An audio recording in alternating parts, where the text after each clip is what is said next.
time yet? Yeah, it started. Hi there. Oh dear. Just a second, son. I'm not sitting down yet. I had to get my Bible. Sorry about that. Hi there. Well, we didn't do our thing. Okay, we're going to start over. Don't pay attention. Hi there. Welcome to another episode of RestorationCast. You probably can't tell, but that says Kingdom. From RestorationCast. You can say, I can see the Kingdom part. Yeah, I'm not sure if they can. Oh, they can't? Yeah, it's a little confusing with all the... There's a lot going on in You that got picture. it's pretty racy. Yeah. I think this is the raciest of my opening slides. The racist? The raciest. How come my face is so dark, Gabriel? I'm going to shine that right on my face. See if this helps. Oh my. That's not, it did help a little bit, I think. Yeah. You might notice we're not in our usual spot. No. Yeah. Have we started a new tradition? Hopefully not. I hope not, too, because they're crowded.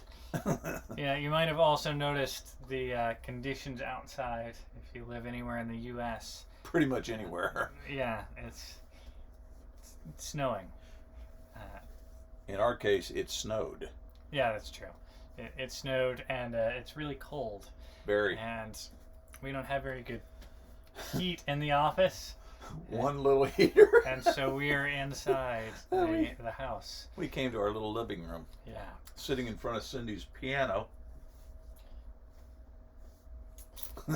So here we are. Thing is, Gabriel was setting this whole thing up, and when I came in to sit down, my seat was right over here, okay? So I sat down, and this is me.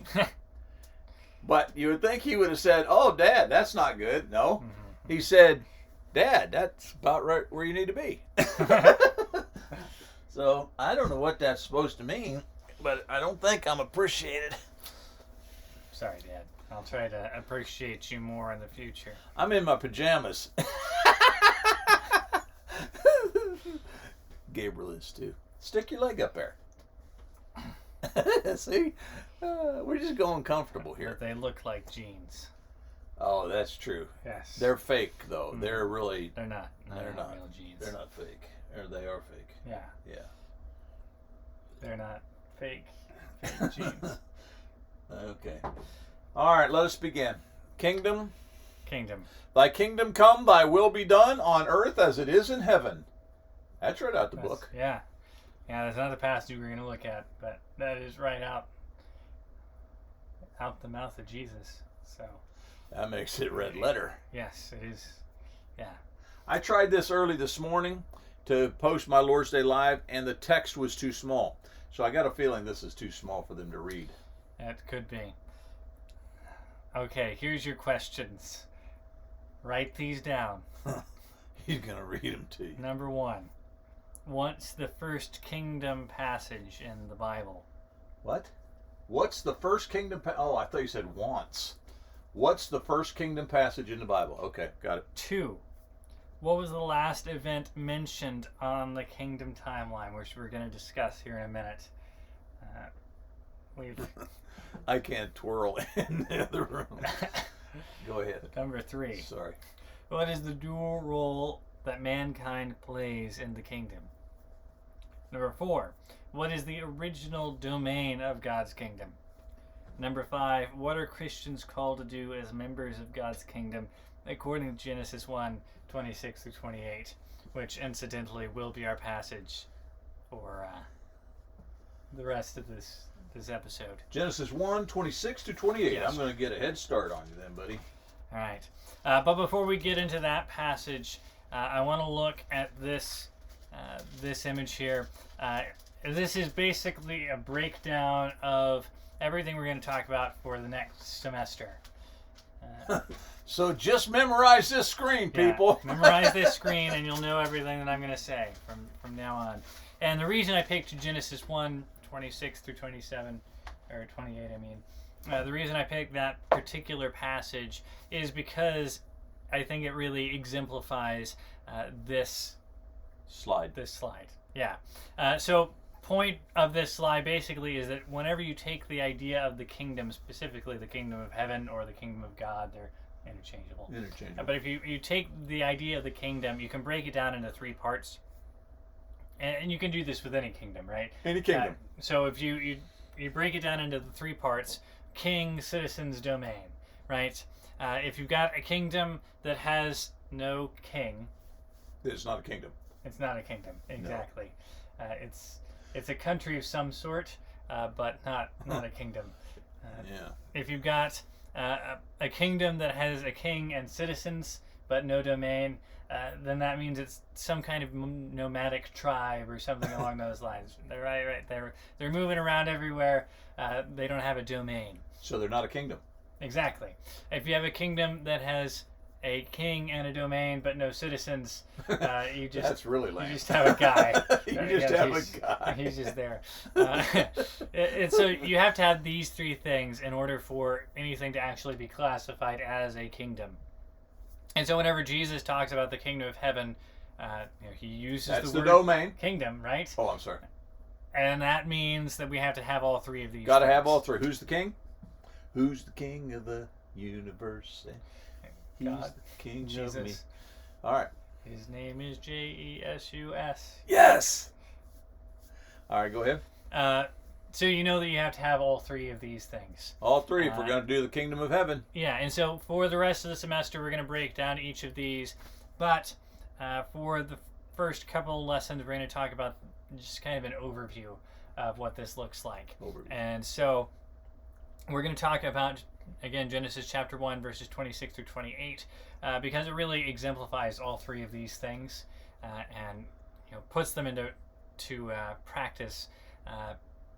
The first question, if you recall from my reading just a moment ago, the first question on there was, what is the first kingdom passage in the Bible? And I think this would be the first passage. Right? This is it. Yeah. All right, so Genesis chapter 1, verses 26 through 28. It says, "Then God said, let us make man in our image, after our likeness. And let them have dominion over the fish of the sea, and over the birds of the heavens, and over the livestock, and over all the earth, and over every creeping thing that creeps on the earth.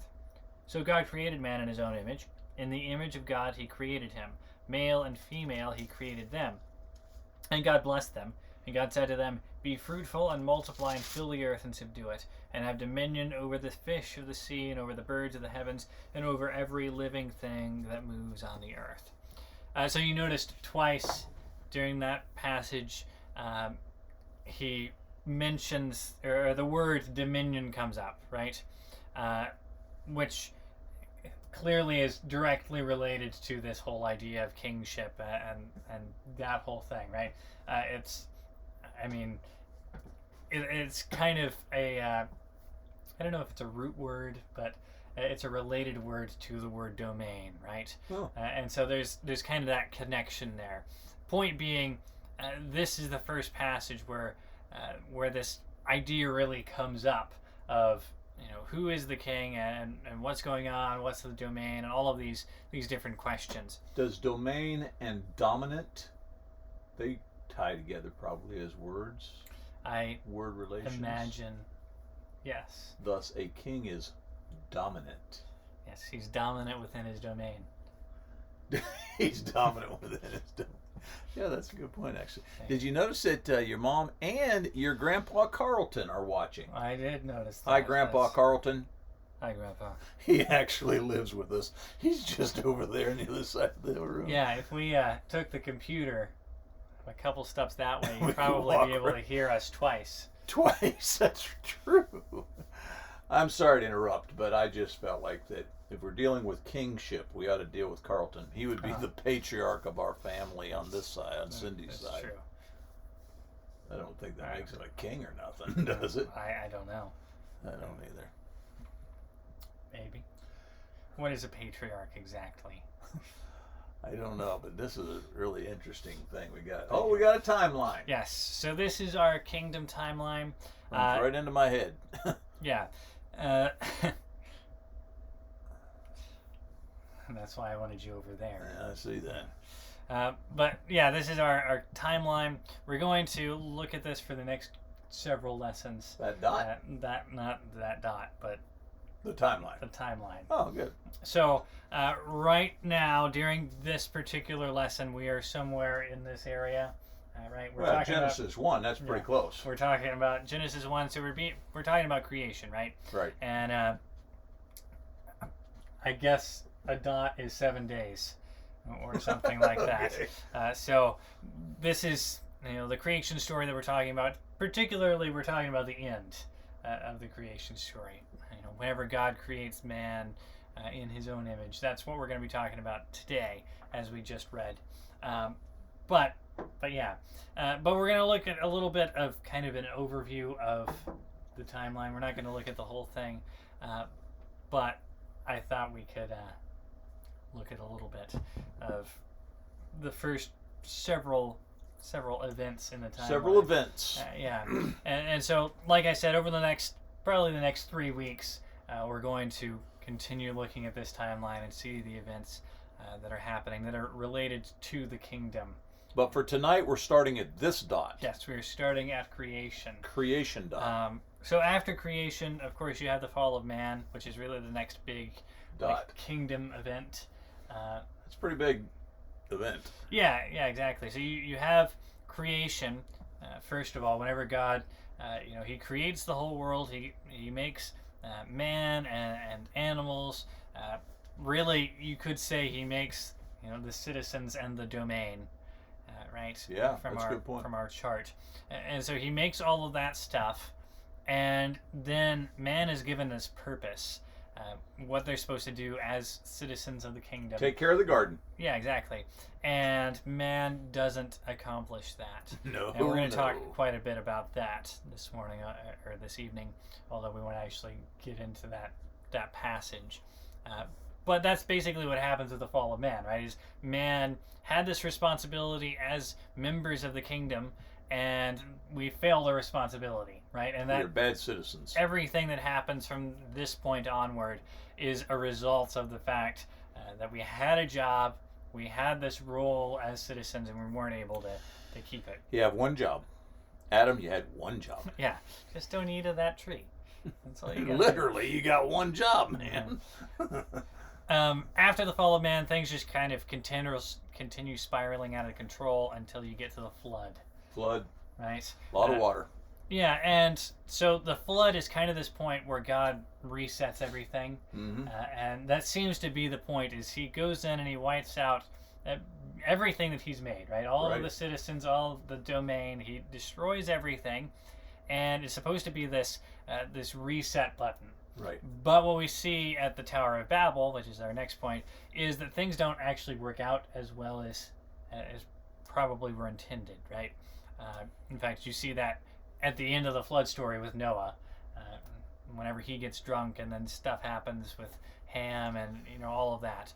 And so you get this whole idea that God, he resets the world, kind of. It seems like in some ways it was accomplished because things seem much worse before the flood. Right. Right. And so you kind of get this idea of God does sort of fix the world, and yet it's not completely fixed. Right. The flood is a step in the right direction, but it's not the actual solution. Of course, we would say Jesus is the real solution to this whole sin problem, not the flood. So basically, got a kingdom, citizens mess it up. Mm-hmm. Reset at the flood, got a kingdom, citizens mess it up. Yeah, and so that's where the Tower of Babel comes in. The citizens of the kingdom essentially do the same thing that they did in the past, right? Yep. They say, you have given us this one responsibility, which is be fruitful and multiply and fill the earth, right? And they say, we don't want to do that. No. I guess they're all right with being fruitful and multiplying, but they don't want to fill the earth, right? They want to stop in this one place, and they want to make their own personal kingdom there. That's true. And so that's kind of the idea, is they decide they're going to usurp God, and they're going to be kings unto themselves. Make a name for themselves. It actually says that in the passage, Yes. son. Yeah, exactly. And so they say, we want to have our own little kingdom right here. We're going to build this tower up into the heavens. And God says, I'm not all right with that. And so citizens messed it up. Yeah, and so he comes in and he makes several little kingdoms out of their kingdom that they're trying. That's a good point. I thought of that. Then immediately on the heels of that, you get Abraham. Are we ever going to get to see the whole timeline on the screen at one time? These dots are like big, but it's okay. So. Well, not during this episode. Oh, baloney. Sorry. Next is Abraham. Yeah, next we get Abraham. I like Abraham. Yeah, Abraham's a good guy. He was a good citizen. Yeah. Or at least he had faith, and God counted that as being a good citizen. But yeah, so essentially you have the whole Tower of Babel fiasco, right? And the whole flood thing, you have all of this bad stuff happening, and then God says, what I'm going to do is I'm going to take this one man and I'm going to establish my kingdom through his line and his descendants, right? And so you start off at creation with the kingdom of God, including the entire world, including all of mankind, and then all of a sudden, after the Tower of Babel, you get to Abraham, and God says, I'm going to focus in, and this one man and his family, they're going to be my kingdom now, right? And that's not to say that God rejects the rest of humanity, and he says, you can't be a part of my kingdom anymore, but rather it's to say God is trying to entice humanity into becoming a part of his kingdom by choosing one particular person as the new leader of his kingdom. Yeah. So Abraham almost becomes another king, right?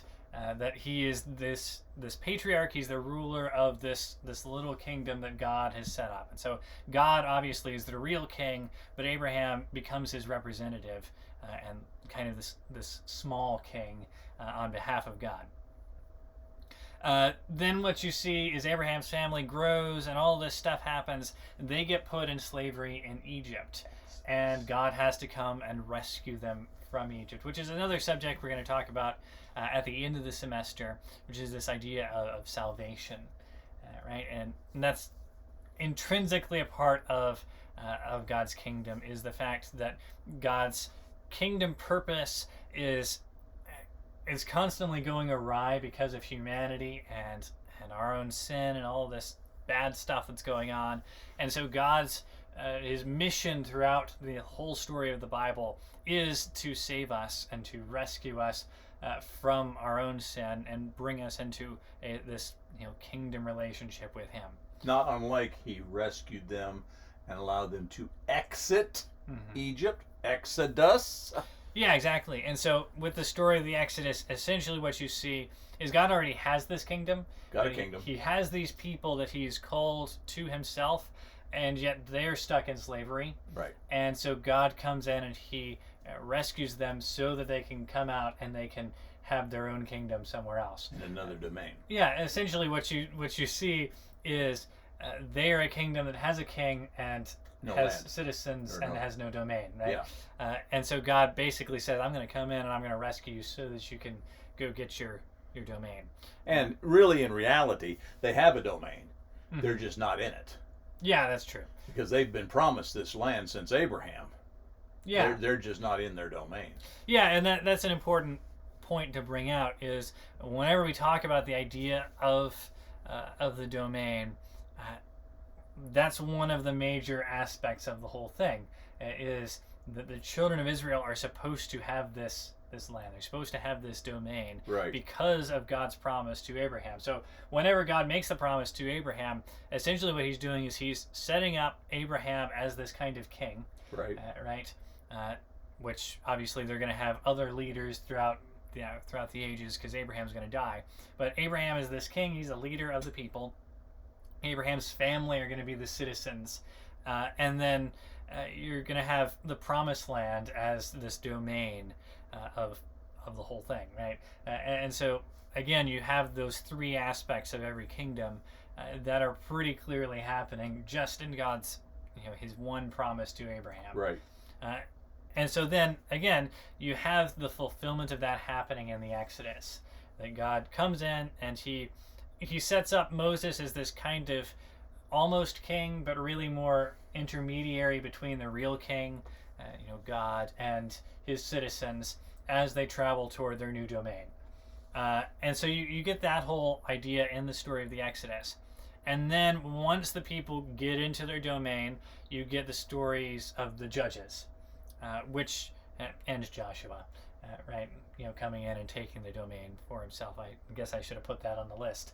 But yeah, you get this story of the judges, which is essentially this process of the people continually rejecting their God, and because of that, him kind of taking away some of their rights, some of their domain, all of this stuff, until they repent and they come back to him and they say, we want you to be our king, right?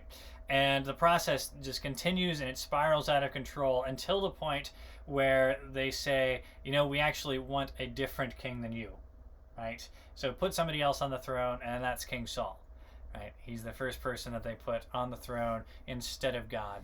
And that's where we're going to stop with our timeline today. Oh, today. Yes. Yeah. Well, I was just going to say about old King Saul there, or what they said, Samuel kind of got the blues, and God actually says to him, Saul, or Samuel, they have rejected you, they rejected me. I mean, that's literally what's happening there. Yeah, exactly. So the judges, really what they're set up as is, again, like Moses, they're these representatives of God. They're not meant to be a king or any kind of ruler at all. Rather, they're meant to be the people that basically go and they hear what God has to say, and they come and they judge the people, judge their disputes and all these things based on what the king has to say. And then eventually the people get tired of that and they say, no, we want to have a human king. Yeah. All right. King. Yes. So from the passage that we just brought out, the passage we're going to talk about, Genesis chapter 1, verses 26 through 28, we're going to look at all three of these aspects, right? Because I think you can see all three of them in this, just the one statement, right? And so we're going to look at the three aspects of every kingdom as they relate to Genesis chapter 1, the first kingdom passage. And so this is how Genesis 1, 26 to 28 relates to this idea of the king of the kingdom. And this is really just verse 26. It says, Then God said, Let us make man in our image, after our likeness, and let them have dominion. Let them have dominion, okay. Right. And so what you see is there's kind of an interesting relationship between man and God in this particular passage. So first of all, God says, let us make man in our image, right? You see the whole Trinitarian thing there. I see it. But basically what you see is God, he clearly has set himself up as king. Correct. Right? He's made this whole world as his domain, and he's done all of these different things. And he set himself up as king, but then he creates man, and he says, let's make man in our image. Like us. Right? Yeah, exactly. After our likeness. And then he says, and let them have dominion, which is really interesting. It is. God basically sets himself up as the king, and then he says, but we're going to have other kings. Yeah. Right? Yeah. Let them have dominion. And then he talks about all the stuff that they're going to have dominion over. But I think this idea is really interesting of humanity as both citizens and kings. Right. Because that's really what God is doing, is he's setting up man as both of these things. They have this dual role, that they are the citizens of the kingdom, and yet they're also kind of rulers over the kingdom. And what you see is there's kind of this transmittive property, I guess. I don't think transmittive is actually a word. I don't know. I kind of like it. I'll look it up later. But the idea essentially is God is the king, right? Okay. He is the ultimate ruler and all of these different things. But mankind is set up to be his image, right? We're set up to be like him. And so there's this property that is transmitted from God to humanity, that he is the king, and because we are like him, we are also kings. Got it. And that's kind of this interesting idea, I think, because typically whenever we talk about leadership and kings and all of that kind of thing, we tend to think that there's got to be like one. And obviously there is one king. God is the ultimate ruler and all of those different things. But at the same time, there is this equality that's kind of set up at the step below God, right? The humanity is set up as kind of this almost middle manager position. And the thing is, there's equality in that role, I think. Sure. And so you come to this point, which I think is interesting, with this idea that God, he rules over everything, and yet mankind is meant to be at this equal level to each other. And I don't know, I think a lot of times, a lot of the confusion that we get into, a lot of the role confusion that we have, and all of these different things are because we don't look at this passage, right? We don't think about this idea of the equality that we're supposed to have as people. There's kind of this interesting thing, I think, in the, what is it? It's the Declaration of Independence, I think. It could be. Well, there's this idea. Is that the one that says we hold these truths to be self-evident? Self-evident, and then they go on and they talk about the equality of mankind, right? Even as they hold slaves, which, we don't have to get into that. We probably should but right now. What's interesting about that idea is the equality of man is a truth that wasn't really all that self-evident until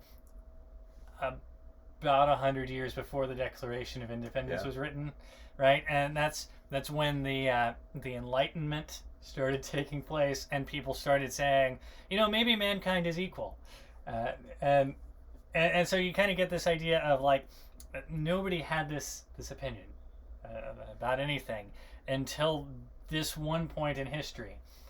Before that, we're living under like the feudal system and all this stuff, and we've got kings and all of these different things. And all of a sudden we decide maybe mankind is actually equal. And then, we decide not only is mankind equal, but that truth is self-evident. So apparently for thousands of years, whenever people didn't know that, they were just dumb, I guess. But anyway, I say all that to say, the thing that's interesting about it is, first of all, the truth clearly is not actually self-evident. The founding fathers were just wrong on that point, because if it were self-evident, then people would have figured it out a long time before they did. But number two is, it actually is true. Despite the fact that it's not as self-evident as they thought it was, there is this idea that all mankind is created equal. And so really there shouldn't be this tier system that we have within humanity that I think we do a lot, right? We have this idea of like this person is the boss, they're the leader, they're in charge, they're the president or the king or whatever, right? And beyond that, what we do is, as individual humans, we say, I want to be that, right? And so because I want to be that, I'm going to make sure that I do whatever it takes to get ahead in life. I'm going to make sure that, regardless of who I have to step on or, who I have to hurt in order to get there, I'm going to make sure that I am important and that, I am more valuable, more equal than these other people, right? And that's basically what we do throughout all of life. We don't think we do that, right? Because we think we're living in this enlightened era where we know everybody's equal now, and so we don't have those problems anymore. Yeah. But it's not true. No. Right? The founding fathers thought they knew that everybody was equal, and they clearly didn't. right? We all know that. And so, could it be that we also think that we know that everybody's equal and we actually don't treat them that way? So you get this idea that all man is created in the likeness of God. All mankind is created to have this level of dominion, right? There's supposed to be equality, not based on individual merits and that kind of thing, but rather based on the fact that everybody is created in the image of God. That doesn't mean everybody's the same, right? But it does mean that everybody is equally created in the image of God, and so everybody's important. But at the same time, again, you have this transmittive quality, whatever that word actually is. You have to look it up. Right? You have this quality that is presented to us by God, and largely just by nature of the fact that we're created in the image of God. And so I think a lot of times we read this passage and we say, what does it mean to be created in the image of God? And I think the passage kind of explains itself. I think there's a lot of things that go into this. There's the idea.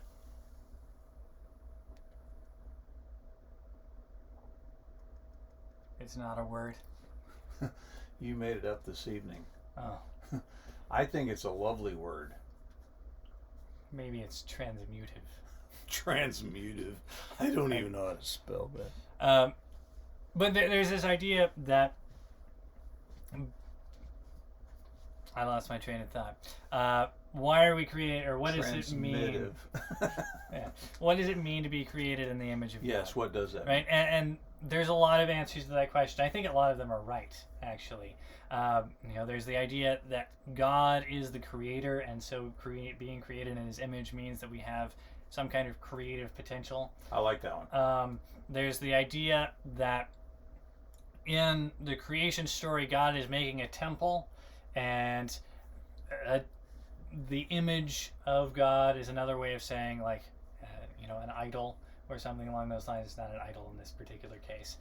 But the reason whenever God creates his own temple in Exodus, the reason that he says, don't make an image of me, is because God's already made an image, right? That's us. And so there's that idea that being God's image really means, being this representative of him in the earth. There's also the idea from this passage, the one we're talking about tonight, with this transmittive quality, that part of being created in the image of God means having dominion, right? That God is the king, and so what happens to us as those that are created in his image is that we have this quality transmitted to us, which means that we also have dominion. We also have this kingship because God has it. It's kind of like if you ever borrow somebody's clothes, you might notice that their clothes smell like them. Right? Yeah. And then I always find this really annoying because then I smell like them. And I'm like, I want to smell like me, right? But that seems to be kind of the idea of this whole thing is God. It's not that we actually are kingly in any way. It's rather that God is the king, right? And he has given us this kingship based on being like him. He's let us borrow his clothes, and so we smell like him now. Good illustration. Right? And so we get to be these little kings essentially because God has allowed us to borrow that aspect of himself.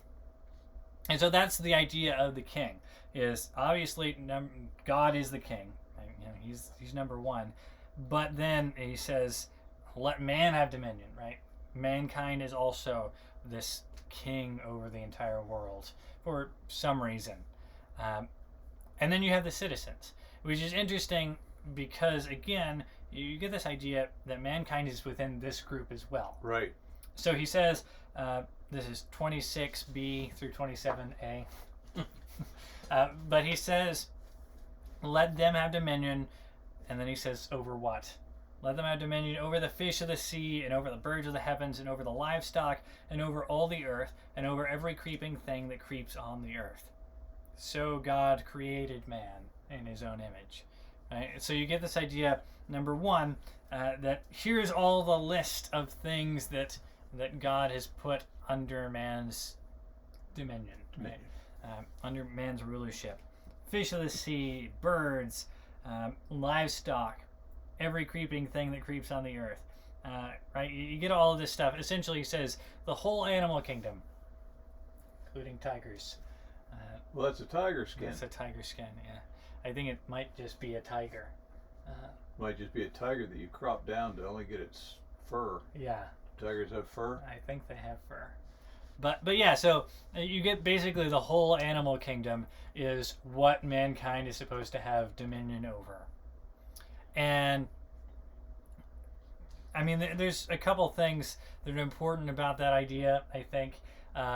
Number one is that if mankind is supposed to have dominion over something, that also means that we're responsible for ruling well, right? And so if mankind is supposed to have dominion over the animals, and we'll talk about the idea of having dominion over the earth as well here in a minute, but if we're supposed to have dominion over both of those things, then we also have a responsibility of doing that well. Sure. Right? And so it's the whole parable of the talents thing. Yeah, exactly. And so anything that we are given, we also have a responsibility over. Because we are blessed with it, we have a responsibility to use it in a proper way. And so whenever we talk about having dominion over animals, we have this responsibility to treat the animal kingdom well. What does that mean exactly? I don't know.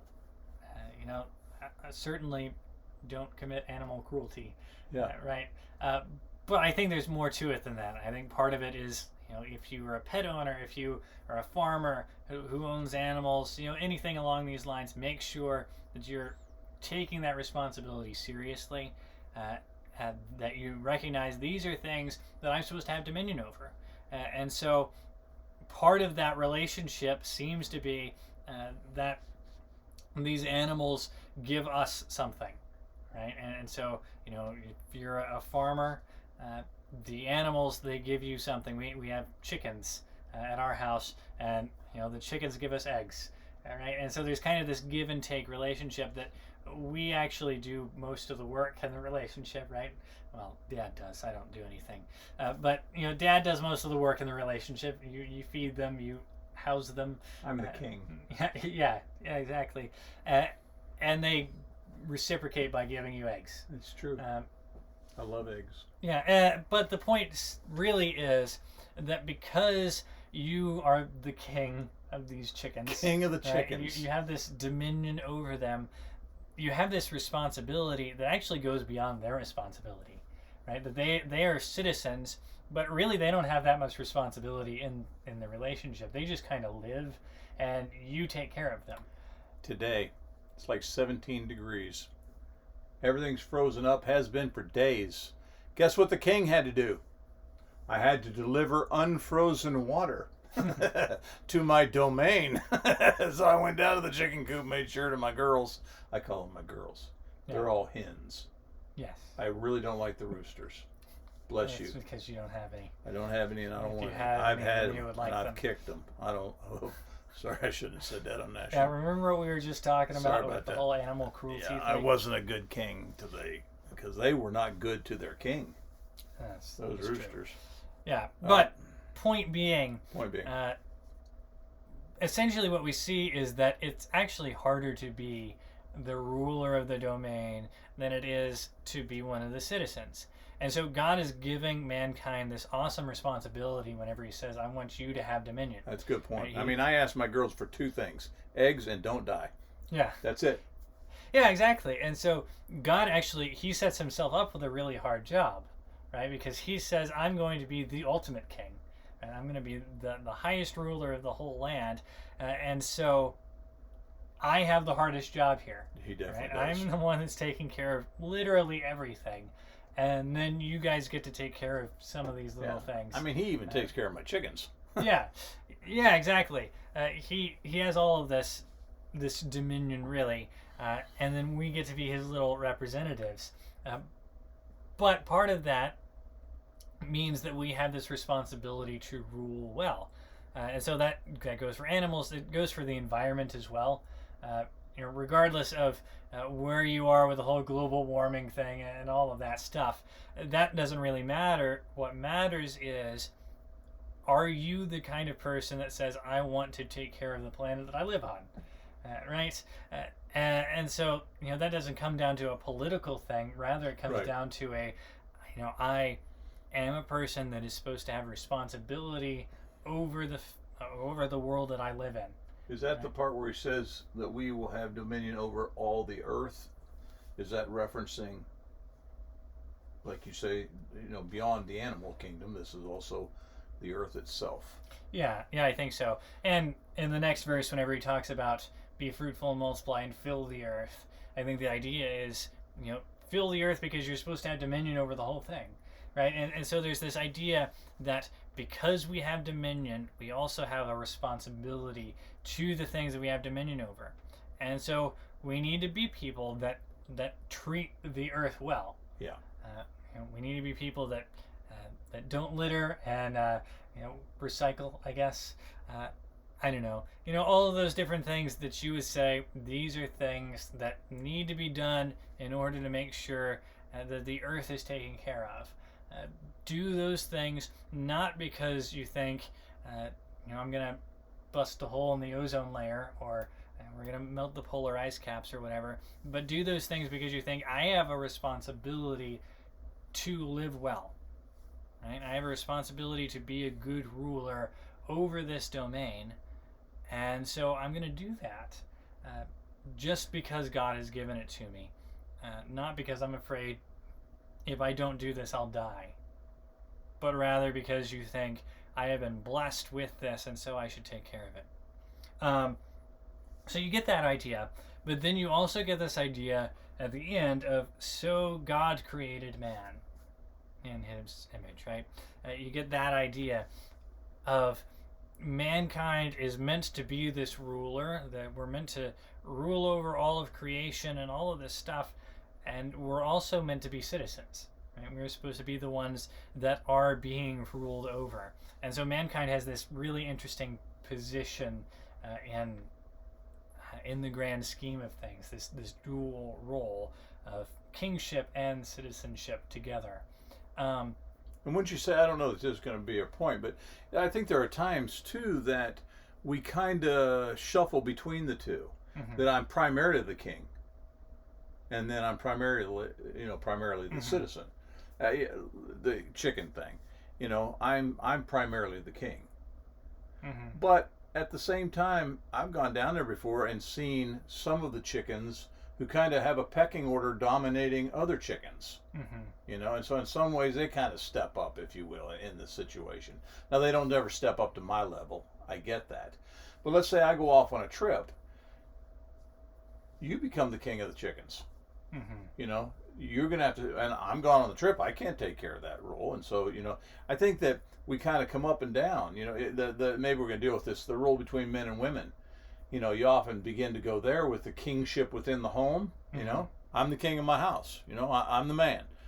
That's all true, but I don't think you or Bryson, my other son, would ever argue that your mother doesn't have maximum influence over what is decided in this home. Mm-hmm. And there are times when she steps up and she becomes the matriarch in a very profound way. And so I think we kind of, it kind of depends on the moment whether I'm going to be dominated by kingship or dominated by citizenship. Yeah, I think that's true. And nothing that I've said so far about equality and that kind of thing is to say that there shouldn't be leaders. Sure. Right. Okay. There has to be. Right. Right. That's a part of how life works. Is that there are certain people that have to step up into that role, and I mean that's just a part of how society is. It has to happen. Right. But it is to say that part of that responsibility as being a leader is recognizing that you're also a citizen. Yeah. I think. Yeah. Yeah. And it's recognizing that, if I were the one that this decision was being made for, rather than the one making the decision, what would I want to happen? Good here? point. Right? That's part of the whole thing. Obviously we've got to have these rulers, and yet if somebody rules well, really what that means is they're recognizing these people also matter.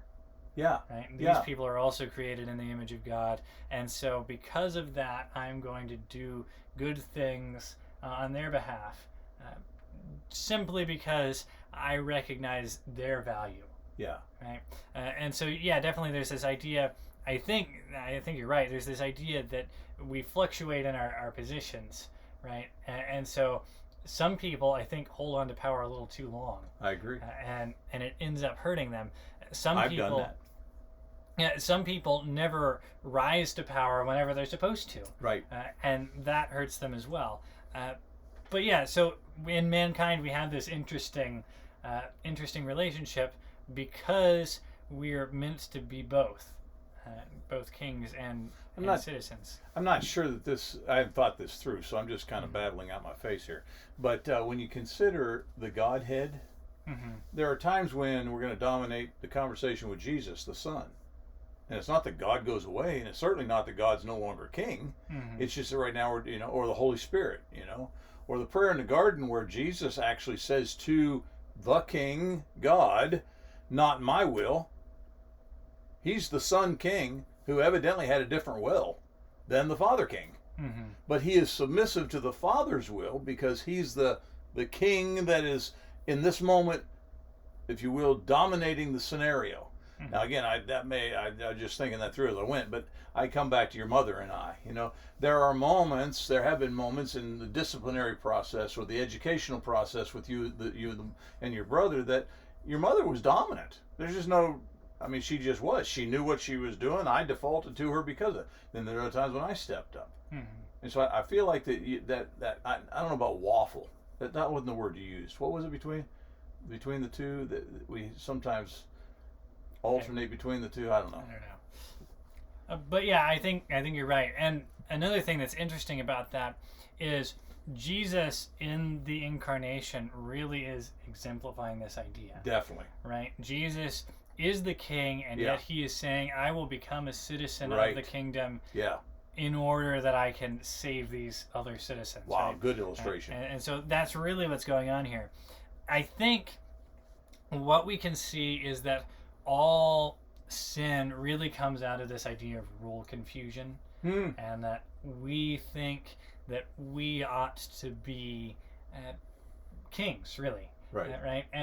And we are kings, but I think from the very beginning, what you see is that this sin constantly is coming from this idea that we want to be kings without being citizens. Wow. And so Adam and Eve, they are created beings, right? It says right there, so God created man. And so there's this idea that man is meant to be subjugated to God in some way. Definitely. Simply by the fact that God is the creator. Right. And so God creates man, and then he says, and man can have dominion, right? Man can be a king in some way. But mankind essentially says, but I want to be king without being a created being, essentially, right? I don't want to be subjugated to God. I want to be a ruler unto myself. I want to be a god unto myself. And that's essentially what happens at the fall of man, is we say we want to be king rather than allowing God to be king. And I think that's what we constantly do.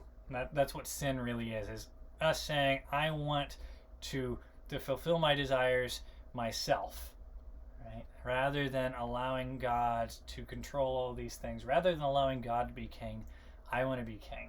Yeah. And it does seem to even predate that, it's with the fallen angels. It sounds like they wanted more than they were supposed to want. The descriptions seem to be that Satan was like the most beautiful gem of heaven, but he just got full of himself, and instead of appreciating the dominion that God had given him in his role, he wanted more. Yeah. And so since that time, we've been battling this whole issue, and we, like you say, have succumbed to the same thing. We're always wanting more of the kingship and less of the citizenship. Mm-hmm. Yeah. All right. Last thing here is domain, and again, we talked a little bit about this idea, but here's where the domain idea really comes into play. This is verse 28. It says, "And God blessed them, and God said to them, Be fruitful and multiply, and fill the earth and subdue it, and have dominion over the fish of the sea, and over the birds of the heavens, and over every living thing that moves on the earth." So, basically what you see in this passage is this is essentially the Great Commission in the Old Testament. Wow.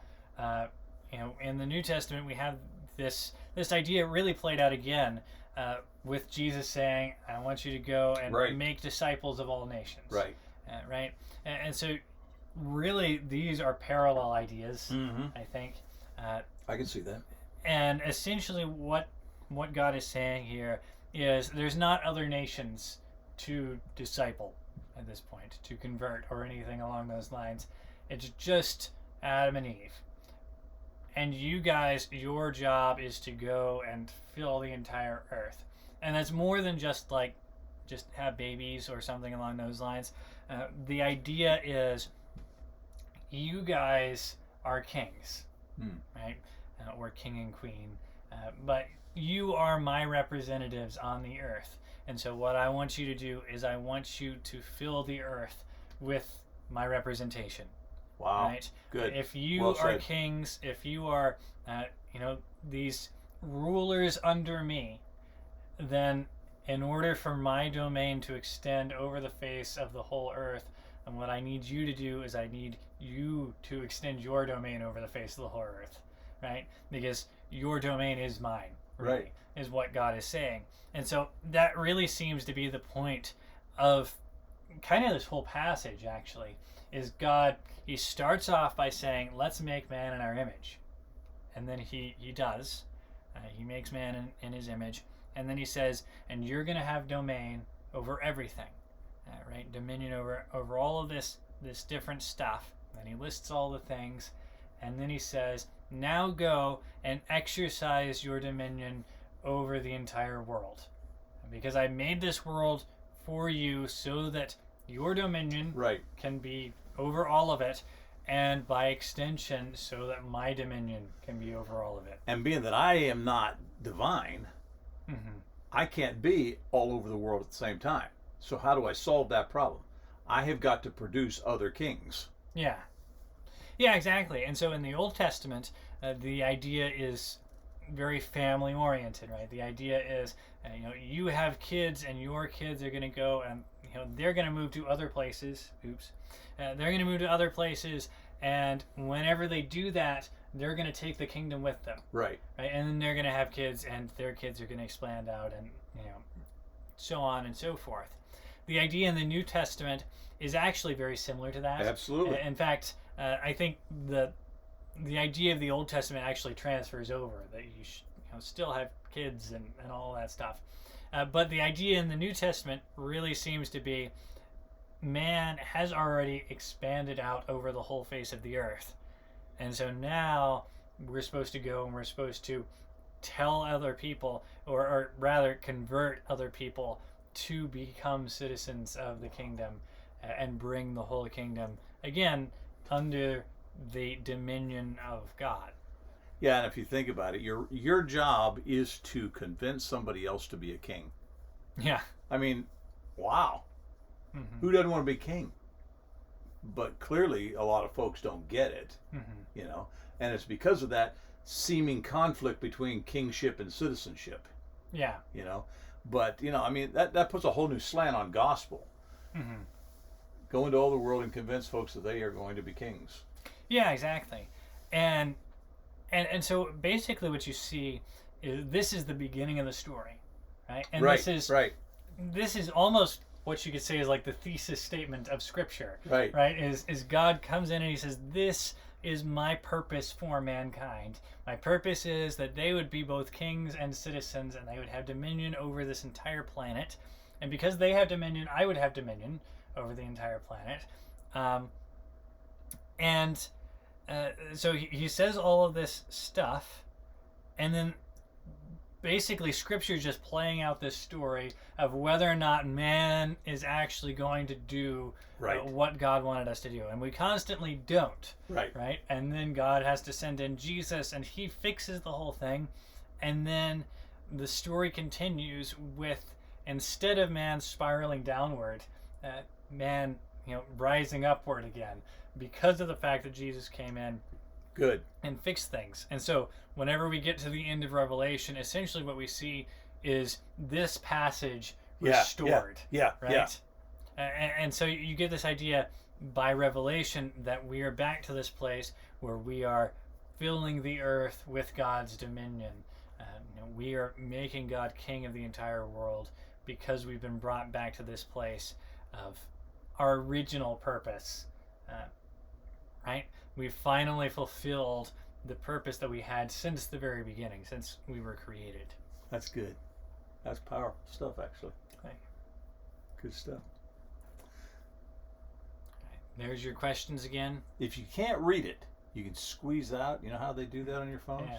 Is that what it's called? Squeeze out? I have no idea. Zoom in. You can make it big. Yeah, and if you still can't read it after that point, you can go back to the beginning of the video whenever I read it aloud. That's true. And, that's true. Listen to it. Or if you are a student of the Restoration School of Biblical Studies, you can wait till Friday, and you'll actually get it via an email. That's true. By the way, that's all free stuff. All you got to do is send us your email, and you'll get this stuff, plus other things that we do throughout the week that's live. And all you got to do is watch it and fill in the questions, and it's really cool. You need to be there. Yeah. Yeah. All right, so next week we're going to talk about the kingdom of heaven again. In the New Testament. Yes, we're going to talk about it in the I knew that New he was going to do Testament. that. And be thinking of questions for us, because we... a few weeks from now. Yeah, the week after that, we're going to have a Q&A session. Q&A. And if we have no questions, it's going to be a short episode. Yeah, so if you have any questions about anything that we've covered so far, we would love to hear them. You can... I guess DM us on direct message. Direct message. That is what DMS. That these is young people. DM they means. speak in like little. What do you call those things? Sound bites. No. Oh, not abbreviations. When you got 3 letters that go together like that. I think that's an abbreviation. Is that an abbreviation? I don't know what it is, but I don't like it. Yeah, an acronym. First time I saw LOL, I thought it meant love. Lots of love. Lots of love. And it was from a girl, and I thought, that's a little forward toward me as an old man. I just didn't like it at all. And then I went to your mom and I said, honey, I'm concerned about it. She said, Sonny, that is young people language for laugh out loud. So DMS us. Yeah. You can do that on here, or we also have an Instagram page for @RestorationCast. I don't know what that one is. IPS, I guess, Instagram page. It's still DM. Oh, it's still DMS. DM? Just DM? DM, yeah, direct message. No, forget the S. I didn't even know what the S stood for. Yeah. I think it's Sonny. Direct message Sonny. Yeah, or DMG. It could be DMG. Yeah, Dummy. but anyway, you can, or comment on this post. Yeah, and, just comment right here on this one. Yeah, and we will look Respond. at those. No, yeah, sure. Yeah, we'll respond, I guess. I look at them and I respond. Dad will respond 'Cause if you comment on won't. this. But yeah, if you have any questions, we're doing a Q&A episode in a couple weeks, and so We need your questions. Send us your questions and log in on that. Listen to that episode, because we'll answer the questions That's that right. you send in if you send them in. Do you not have that fancy page where it tells them where they I go? don't. I guess I need to. You need to Make get another one of those. Yeah, because people want to know. It was a good class, son. Thank you. My back got tired. Could you guys tell I was a little... He's got a back on his. That's true. I do have a. I don't. Look. See, mine's nothing. Now, I do have a pillow. Yeah, I don't have a pillow. You don't have, but Although yours is soft. Your thing has a Man, yeah. I had nowhere to go, Gabriel, and like my Justin. It still says questions. It's just, yeah. Anyhow, I'm done. Yeah. Okay. Are you done? I'm done. So we'll see you guys next week. Goodbye.